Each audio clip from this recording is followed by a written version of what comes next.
जय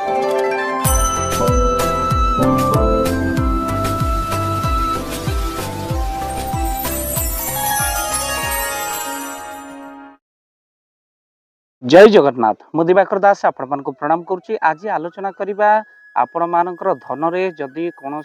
भाव अभाव रही आपण मैंने जिते रोजगार कर जमा भी अंटुनी अभाव देखा जाऊँगी घरे व्यवसाय क्षेत्र में आपड़ सफलता अर्जन करना तो कौन एमती प्रतिकार आप कले निश्चिंत भाव में व्यवसाय क्षेत्र हो आपणकर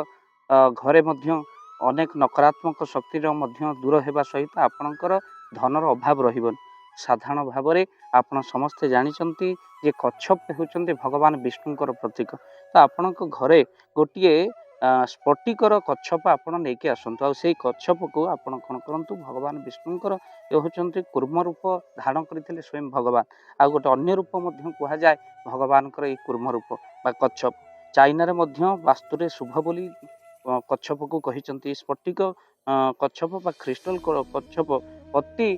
शुभप्रद बोली विचार तेणु घर को आपण आनी तेणु घरे आपणकर जदि रखी दियंती आपण घरे धीरे धीरे नकारात्मक शक्ति दूर रही तेणु निश्चिंत भाव में गोटे स्फटिकर आपण कच्छप घर को आणतु कईंच शांत और धीर आउ दीर्घदिन बंचुवा एक जीव जदि आपण घरे कच्छप जहाँ स्फटिकर तैयारी जदि आपको आनी घरे रखुंट आपणकर धनर वृद्धि होगा सहित व्यवसाय क्षेत्र में सफलता आपण मैंने अर्जन करेंगे। आपण मन में प्रश्न आसो जदि आम यही स्फटिकर कच्छप आणिलु रखू केमी क्यों दिगरे रखू आपण मन रखी था उत्तर और पूर्व दिग आड़ को जमी आप रखिए उत्तर दिगरे रखिपारे पूर्व दिग आड़ को रखिपारे तेणु कईंछ आपड़ जब अष्टधातु तैयारी करेंगे ताहा वास्तु दोष दूर करें दुकान में रखिले व्यवसाय क्षेत्र वृद्धि बहु परिमाण में घटी थाए तेणु कईंछ उपरे जदि कईंचर छुआ बसी मूर्ति आप घर को आणती यह संतान कष्ट दूर करने सहित पारिवारिक विशृंखला को दूर करें जदि दुकान में कौन नकारात्मक शक्ति थाए कईंच उपर कईंच बसी जदि आप से मूर्ति आणिक रखती ताहा दुकान व्यवसाय क्षेत्र में बहुत सफलता अर्जन करे तेणु आपड़ जदि धातु यहाँ किणती क्यों बार किणवे तार नियम रही गुरुवार और शुक्रवार किणिले अतिशय लाभ आउ सेमती स्फटिकर कईंच आनी आप रखिदेवे पुणी रखिए केमी तले एक पात्र रे कईंच को किसी पानी रे आपण रखी दिंतु जदि आप स्फटिकर आणुचंती आपण काच पत्र रखिपारे जदि आप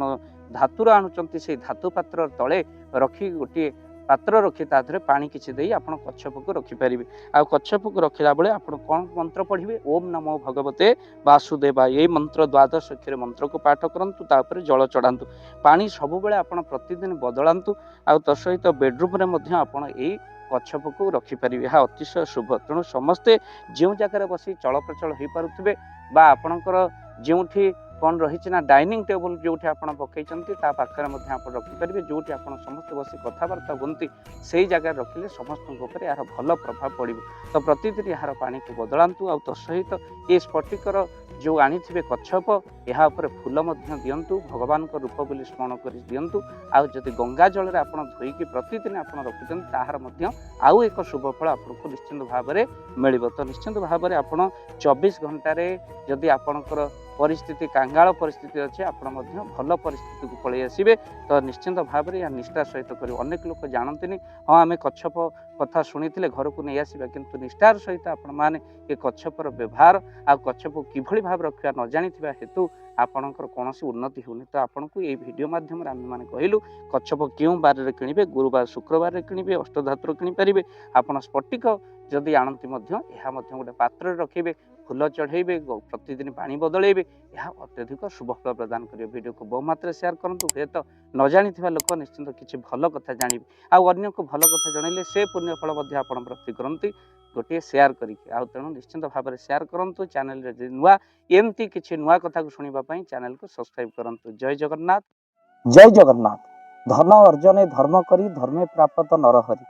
जदि आपण मानक धन कौन गरीब असहाय रोगी मान सेवारे लगी पारा जानतु आपणकर रोजगार सार्थक हो गला आपणक धनर मध्य बहुत महत्व रहिला तो आज आपण माने जदि चाहूचंती आपणकर से धन महत कार्य लागू जेमिति कि आमे गोटे आम्बुलांस करिचु जो आम्बुलांस प्रतिदिन किसी असहाय रोगी मान मेडिकल रे पहुँचाए किसी गरीब अनाथ शिशु मान आमे वस्त्र दान करूँ किसी रोगी मान पाखरे पहुँचू जो माने बहुत रोगरे पीड़ित से पाखरे आमे किसी अर्थ आ गरीब लोक मानकु ସହାୟତା ପ୍ରଦାନ କରୁ। ଏ କିଛି ଦିନ ପୂର୍ବରୁ ଆପଣମାନେ ସହଯୋଗ କଲେ, ଆମେ ମଧ୍ୟ କିଛି କମ୍ବଳ ଅସହାୟମାନଙ୍କ ପାଖରେ ଯାଇ ପହଞ୍ଚି ବାଣ୍ଟିଥିଲୁ। ଆପଣଙ୍କୁ କୃତଜ୍ଞତା ଜ୍ଞାପନ କରିବା ସହିତ ଯଦି ଆପଣ ଚାହୁଁଛନ୍ତି ଆପଣଙ୍କ ଧନ ଆମ ଦ୍ୱାରା